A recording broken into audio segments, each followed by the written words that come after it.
ആളെ വെട്ടിയിട്ട് അവിടെ ആളെ വെട്ടി കർമ്മം ചെയ്യണമെന്നാണ് പ്രസിഡന്റിൽ കണ്ടത്. ഇവിടെ ഇവിടെ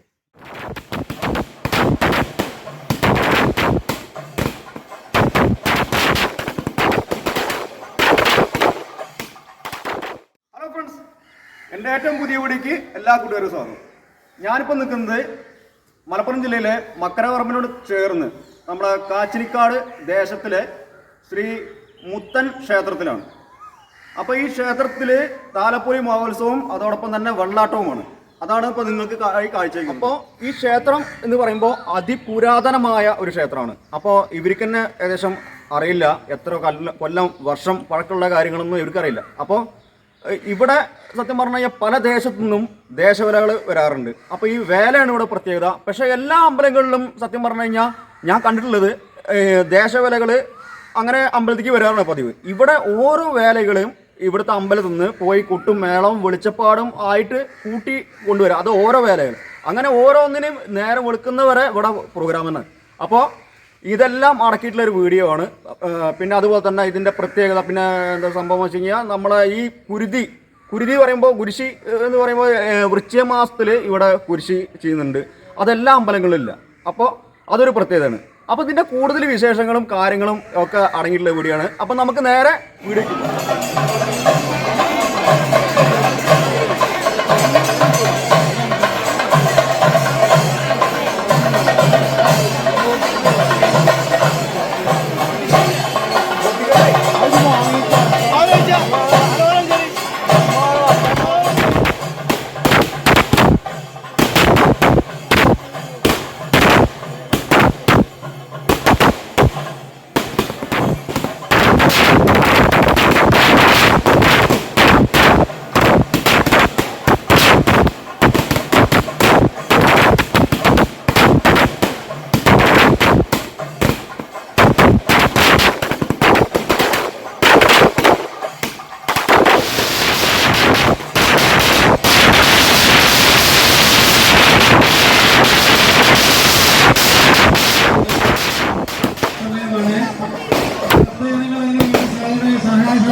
വെടിക്കെട്ട് അപാരം തന്നെ. പച്ചത്തെങ്ങ് വരെ കത്തിപ്പോയി.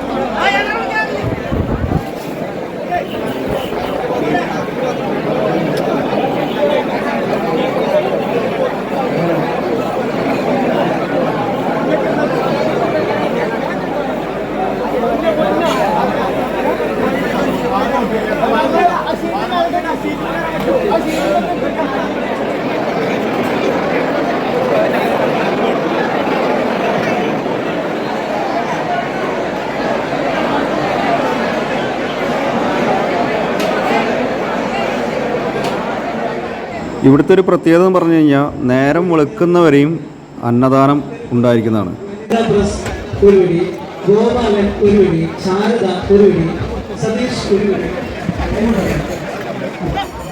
അമ്പലത്തേക്ക് വരുന്ന ഓരോ ദേശവേലകളെയും വെളിച്ചപ്പാടും വാദ്യോപകരണങ്ങളുമായി കൂട്ടിക്കൊണ്ടുവരാൻ പോവുകയാണ്.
ഭാഗത്തേക്ക് ആനയിച്ചു കൊണ്ടുവരുന്നത് മറ്റത്തോർ തേവരും പരിവാരങ്ങളെയുമാണ്.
അപ്പോൾ പ്രേക്ഷകരെ, ഈ അമ്പലത്തിന്റെ ഐതിഹ്യങ്ങളും കാര്യങ്ങളൊക്കെ ഇവിടുത്തെ സെക്രട്ടറി പ്രസിഡന്റ് പിന്നെ കാരണവന്മാരൊക്കെ ഉണ്ട്. അപ്പോൾ നമുക്ക് ഇവിടുത്തെ കാര്യങ്ങളൊക്കെ നമുക്ക് ഇവിടുത്തെ ആൾക്കാരുടെ നമുക്ക് ചോദിച്ചറിയാം. നമസ്കാരം, ഞാൻ കാച്ചിരിക്കാട് ശ്രീമുത്തൻ ക്ഷേത്ര കമ്മിറ്റി പ്രസിഡൻ്റാണ്. ഈ കാച്ചിരിക്കാട് മുത്തൻ ക്ഷേത്രത്തിൽ വളരെ പുരാതന കാലം മുതലേക്ക് തന്നെ കേട്ടുകേൾവിയുള്ളൊരു ക്ഷേത്രമാണ്. നാനാ മതസ്ഥരും വന്ന് പ്രാർത്ഥിക്കുകയും വഴിപാടുകളൊക്കെ നടത്തുകയും ചെയ്യുന്ന അതിപുരാതനമായൊരു ക്ഷേത്രമാണ്. ക്ഷേത്രത്തിൻ്റെ ഐതിഹ്യത്തെക്കുറിച്ച് ഒക്കെ നമ്മുടെ കാരണന്മാരിവിടെ ഉണ്ട്. അവരതേക്കുറിച്ച് കൂടുതൽ കാര്യങ്ങൾ സംസാരിക്കും. എൻ്റെ പേര് കൃഷ്ണൻ. ഇവിടെ കാച്ചിനിക്കാട് ശ്രീ മുത്തൻ ക്ഷേത്രത്തിൻ്റെ 5ാം തറവാട്ടുകാരനായ കാരണവരാണ് ഞാൻ. ഇവിടെ 6 തറവാടാണ്, തറവാട്ടമ്പലമാണ്. 6 തറവാട്ട് കാരണവന്മാരാണ് ഇവിടുത്തെ പൂജാതി കർമ്മങ്ങൾ നടത്തുന്നത്. അതിൽ 32 കൊല്ലത്തെ 32 ആളുകൾ ഇവിടെ ജനിച്ച് മരിച്ച് ഇവിടെ സ്ഥാനമാനങ്ങൾ ഏറ്റുപോയി മരിച്ചുപോയി. അതിൽ നിന്ന് കൂടുതൽ പ്രായം ചെന്ന ആൾക്കാരുടെ കയ്യിൽ നിന്ന് ചോദിച്ചറിഞ്ഞ് ഓരോ കാര്യങ്ങൾ ഇവിടെ അനുഭവസ്ഥരും അതുപോലെ 10-18 കൊല്ലം ഇവിടെ ഈ അമ്പലത്തിന് വേണ്ടി പല കാര്യങ്ങളും മുന്നിലിറങ്ങി ചെയ്ത ഒരാളും കൂടിയാണ് ഞാൻ. അല്ലാതെ അപ്പോൾ ഇവിടുത്തെ വിവരണം എന്ന് പറഞ്ഞാൽ ഇവിടെ പൂർവികമായിട്ടുണ്ടായതല്ല. ഇത് പുതുച്ചേരി എന്ന് പറഞ്ഞ് ഇന്നത്തെ തമിഴ്നാട്ടിൽപ്പെട്ട പുതുച്ചേരി എന്ന് പറയുന്ന സ്ഥലത്ത് നിന്ന് വന്നതല്ല, കൊടുന്നതാണ്. പോയി കൊടുന്നതാണ്. അത് പോയി കൊടുന്നതെന്ന് വെച്ചാൽ ഇവിടെ വന്നിറങ്ങിയത് ഇവിടെ നേരിട്ട് വന്നതല്ല. പൊന്നാനി അഴിമുഖത്ത് വന്നിറങ്ങി അവിടെ നിന്ന് കാച്ചിനിക്കാട് ആദ്യം വന്നതായിട്ടുള്ള പറയപ്പെടുന്നത് തട്ടായിൽ തറവാട്ടിലാണ്. തട്ടായിൽ തറവാട്ടിൽ എന്ന് പറഞ്ഞാൽ അന്ന് ഇതിൻ്റെ ഊരാളന്മാരാണ്, ഈ ക്ഷേത്രത്തിൻ്റെ ഊരാളന്മാരാണ്. അവിടെ മച്ചിൽ കുറച്ചു കാലം താമസിച്ചത്. രണ്ടാമത് അവിടെ അസ്വസ്ഥത കണ്ട് ആ വീട്ടുകാർക്ക് അസ്വസ്ഥത വന്നു കയറിയപ്പോഴേ അസ്വസ്ഥത. അങ്ങനെ ഈ അസ്വസ്ഥതയിൽ ഇവർ ദേശത്തെ പണിക്കരെ കൊടുങ്ങി എന്താ സംഭവം അന്വേഷിച്ചപ്പോഴാണെങ്കിൽ ഇങ്ങനെ ദേവൻ വന്ന് കയറിയിട്ടുണ്ടെന്നും ഈ ദേവനെ താൽക്കാലികം ഇരിപ്പിടം കൊടുക്കണമെന്നും അങ്ങനെ ദേശത്ത് മറ്റുള്ള ആളുകളൊക്കെ വിളിച്ചു വരുത്തി ദേവപ്രശ്നം വെച്ചാൽ ഈ ദേവന് ഇരിപ്പിടം കൊടുക്കണം, അതിനെ അമ്പലം കയറ്റണം, അതിൻ്റെ എല്ലാം മറ്റുള്ള കാര്യങ്ങളൊക്കെ നടത്തണം. ഇവിടെ അന്ന് മച്ചിലിരിക്കുന്ന പറഞ്ഞു കേൾക്കുന്നത്. ഇതിന് മൂത്ത പ്രായം ചെന്നവരോട് ചോദിച്ച് മനസ്സിലാക്കിയതാണ്. ഈ മച്ചിൽ കുറച്ച് കാലം നിന്നിട്ടാണ് പിന്നെ രണ്ടാമത് പ്രശ്നം വെച്ച് ഇങ്ങനെ 2-3 പ്രശ്നം ആ കാലത്തിന് വെച്ചിട്ടുണ്ടെന്നാണ് പറയുന്നത്. സാറിൽ ഓടിട്ടതായിട്ടൊരു ഇത് ഞങ്ങൾക്ക് കിട്ടിയിട്ടുണ്ട്. അതായത് ഇത് തട്ടായിൽ ഗോവിന്ദൻകുട്ടി നായർ എന്ന് പറഞ്ഞ ആളാണ് ഇത് ഓടിട്ടിട്ടുള്ളത്. അതിൻ്റെ ഇടയ്ക്ക് പുല്ലും തടുപ്പും മറ്റേ ഓലയും തടുപ്പും ചിലർ ഉപയോഗിച്ച് ക്ഷേത്രം കയറ്റാൻ വേണ്ടി അന്ന് കണ്ട സ്ഥലം പാറമ്മൽ എന്ന് പറഞ്ഞ സ്ഥലമാണ്. പാറമ്മൽ എന്ന് പറഞ്ഞാൽ ഞങ്ങൾ ആൾക്കാരൊന്നുമില്ല. ഒക്കെ ഇത് തട്ടായി ഈ കാച്ചിനിക്കാട് 3/4 ഭാഗം തട്ടായിൽ കോഴിമൻ്റെ പിന്നെ ജന്മ സ്ഥലങ്ങളാണ് അന്ന് അക്കാലത്ത്. നാട്ടുരാജാക്കന്മാർ ഭരിച്ചിരുന്ന കാലം. സത്യം പറഞ്ഞു കഴിഞ്ഞാൽ നമ്മളെ സ്വാതന്ത്ര്യം കിട്ടുന്നതിന് മുമ്പ് തന്നെ ഈ അമ്പലം ഉണ്ട്. അങ്ങനെ പാറമ്മൽ സ്ഥലം കണ്ടു. ആ സ്ഥലത്ത് ഇതിന് വേണ്ടുന്ന എല്ലാ സാധനങ്ങളും കൊണ്ടിട്ട് ദേവൻ വന്ന് നോക്കുമ്പോൾ ദേവൻ ആ വെള്ളം ഇഷ്ടപ്പെട്ടിട്ടില്ല. പോത്തിറങ്ങും, അതിൽ പിന്നെ അശുദ്ധി വരുന്നുള്ള നിലക്ക് അവിടെ ഒഴിവാക്കുകയല്ല, ആ സാധനങ്ങളൊന്നും അവിടെ കാണുന്നില്ല. ഈ കൊണ്ടിട്ട സ്ഥലത്ത് പാറമ്മൽ എന്ന് പറഞ്ഞ സ്ഥലത്ത് കാണുന്നില്ല. അതായത് ആന ചവിട്ടടി കണ്ടു എന്ന് പറഞ്ഞു. ആന പോയ മാതിരി ആനൻ്റെ ചവിട്ടടി കണ്ടപ്പം ഇപ്പോൾ ഈ ക്ഷേത്രം പണി സ്ഥിതി ചെയ്യുന്ന സ്ഥലത്ത് ഈ സാധനങ്ങൾ കിടക്കുന്നുണ്ട്. അപ്പോൾ രാത്രി ദേവൻ ഇവിടെ കൊടുത്തിട്ടു എന്നുള്ളതാണ്. ആന കർമ്മം ചെയ്യണമെന്ന് പറഞ്ഞാൽ പ്രശ്നത്തിൽ പറഞ്ഞപ്പം ഇതിനെന്തെങ്കിലും വശം കാണണം അങ്ങനെയൊന്നും പറഞ്ഞ് പ്രാർത്ഥിച്ച് അങ്ങനെ അവസാനം അതാണ് ആളെ വെട്ടിയിട്ട് അവിടെ ചെയ്യുന്നത്. ആളെ വെട്ടിയിട്ട് ആളെ വെട്ടി കർമ്മം ചെയ്യണമെന്നാണ് പ്രസൻറ്റിൽ കണ്ടത്. ഇവിടെ ഇവിടെ ആളെ വെട്ടി കർമ്മം ചെയ്ത് അതിൻ്റെ ആളെ രക്തമാണെന്നാണ് പറഞ്ഞത്. അതിൽ ഇവരെല്ലാം കൂടി അന്നത്തെ തമ്പുരാക്കന്മാരും ആൾക്കാരെല്ലാം അടിയും കാലം കുടിച്ച് ഇതിനെ മാറ്റം വരുത്തണം എന്ന് പറഞ്ഞ് എൻ്റെ യഥാർത്ഥത്തിൽ നടക്കൂല എന്ന് പറഞ്ഞിട്ടാണ് ആളെ കാളാക്കിയിട്ടാണ്. ആളെന്നുള്ളത് കാള മാറ്റി. കാരണം അങ്ങനത്തെ ഒരു ദേവനാണെന്നാണ് പറഞ്ഞത്. അപ്പോൾ അതിൻ്റെ ഇടയിൽ ഈ കുരുതി നടത്താൻ തന്നെ മറ്റ് ഉപദേവന്മാരുണ്ട് ഇവിടെ. അവർക്ക് കുരുതി കഴിഞ്ഞതിന് ശേഷം ഇവിടെ ചെയ്യാൻ പോകുന്നത്. അത് നറുകൊണ്ട പാതരക്കാണ് ഈ സംഗതി നടക്കുന്നത്. അപ്പോൾ ഇപ്പോൾ ഇന്നത്തെ കാലത്ത് ആളെ വെട്ടി കർമ്മം കുറിച്ച് ആളെ കിട്ടും, അതിന് നടക്കുമോ? ആ നടത്തിയതിൻ്റെ പേരിൽ ഇവരിതിന് വേണ്ടുന്ന ദേവനോട് അത്രയും പണ്ട് കാലങ്ങളിൽ നടന്നായിരുന്നു. പണ്ട് നടന്നില്ല. ഇല്ലല്ലേ? ഇല്ല, അവിടെ തിരിച്ചറിഞ്ഞു. തമിഴ്നാട്ടിൽ തിരിഞ്ഞു.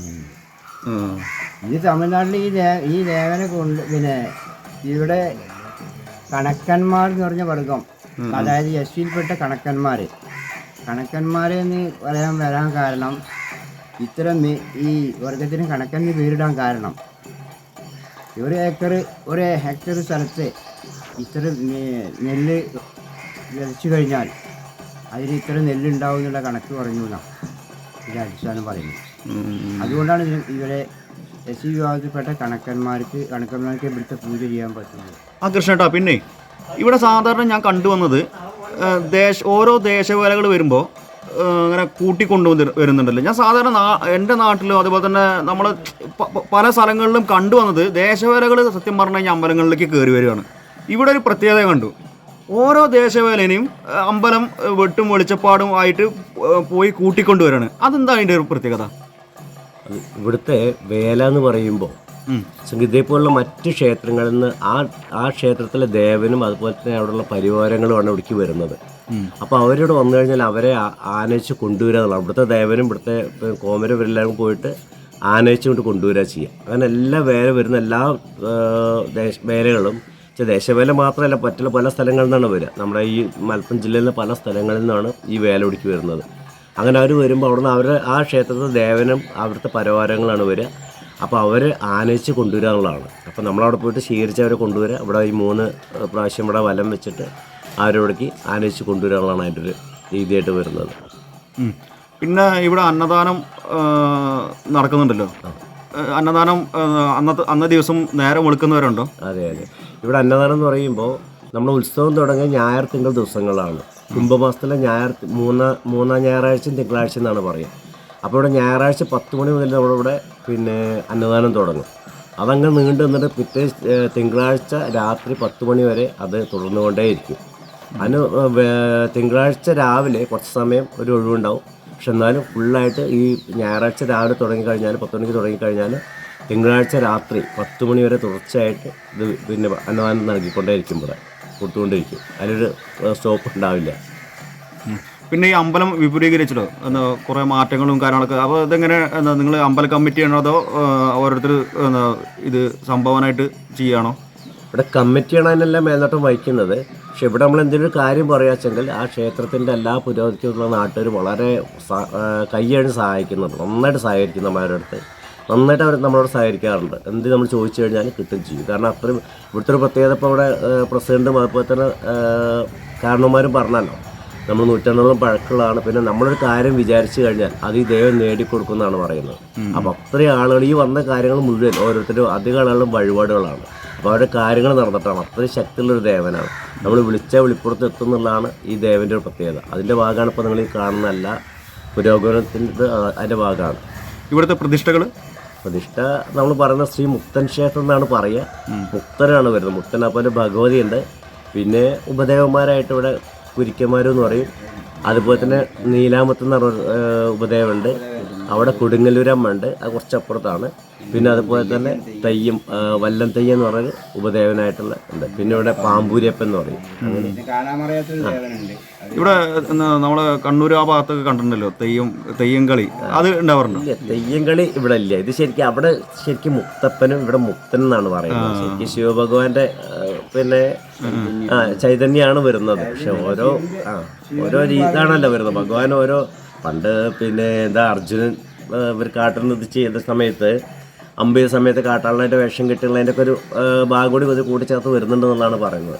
പണ്ട് മഹാഭാരത യുദ്ധത്തിൽ പിന്നെ അർജുൻ തപസ് ചെയ്യുന്ന സമയത്ത് പാർവതി ദേവി ശിവഭഗവാനും ചെന്നിട്ട്, അപ്പോൾ അർജുൻ്റെ അഹങ്കാരം തീർക്കുന്നതിന് വേണ്ടി ഒരു പന്നീനെ അമ്പ് ചെയ്തൊരു സമയത്ത് കാട്ടാള വേഷം കെട്ടി ഒന്നുകൂടെ ഒരു ഇതുണ്ടല്ലോ, അതിൻ്റെ ഒരു ഭാഗം കൂടി ഇതിൽ വരുന്നുണ്ട് എന്നൊക്കെ പറയുന്നു. അതിൻ്റെ ഒരു ഇതാണ് ആ ഒരു വേഷമാണ് എന്നുള്ളതാണ് പറയുന്നത്. അപ്പോൾ ആ ഒരു ശക്തി ഭയങ്കരമാണ് ഇവിടുത്തെ വരുന്നത്.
ആത്മിക